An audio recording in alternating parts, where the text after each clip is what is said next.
న్యాయం చేయలే. అయినా ఆయన ఏమాత్రం దిగులు పడలా, బాధపడలా. సరే ఏదో జరిగిపోయింది పొరపాటు అనే ఉద్దేశంతో ఆయన సర్దుకున్నాడు.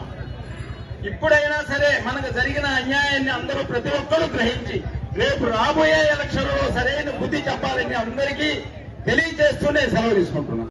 నేను మాటలు చెప్పేదానికి నాతో నేను చేతగాను ఉండా అనే పద్ధతిలో ఆయన ఫీల్ అవుతున్నాడు. అంటే నేను అబద్ధాలు చెప్పడం అనేది నా జన్మ హక్కు.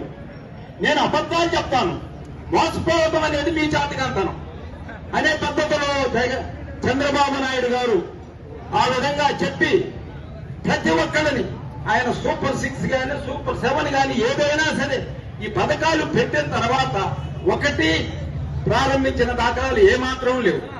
కాబట్టి మనం చంద్రబాబు నాయుడు గారిని మనం నమ్మటం మన తప్పు.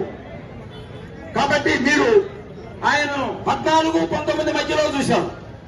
చూసిన తర్వాత మీరేమనుకున్నారు? చంద్రబాబు నాయుడు గారు మారినట్టున్నారు, ఈ ట్రిప్ లో మాత్రం మనకి అందరికీ గుండుగురికి ఇస్తాడు అనే పద్ధతిలో మీరు ఊహించరా. కాబట్టి మనం దీనికి ఈ 4 సంవత్సరాలు శిక్ష అనుభవించాల్సిందే. ఈ శిక్షను ఏ విధంగా అనుభవిస్తాము అనేది క్రమేణా జరిగే రోజుల్లో తెలుస్తుంది. కాబట్టి మనం ఎటువంటి పరిస్థితుల్లో కూడా దేనికి నిరుత్సాహపడకుండా అందరం ధైర్యంగా మనం ఫేస్ చేసి మళ్ళా మనం గవర్నమెంట్ ని జగన్మోహన్ రెడ్డి గారిని మళ్ళా అదే స్థానం తీసుకొచ్చుకొని మళ్ళా మన కార్యక్రమాలు అన్ని నెరవేర్చుకునేదానికి ప్రయత్నిద్దాం. జగన్మోహన్ రెడ్డి అన్ని పథకాలు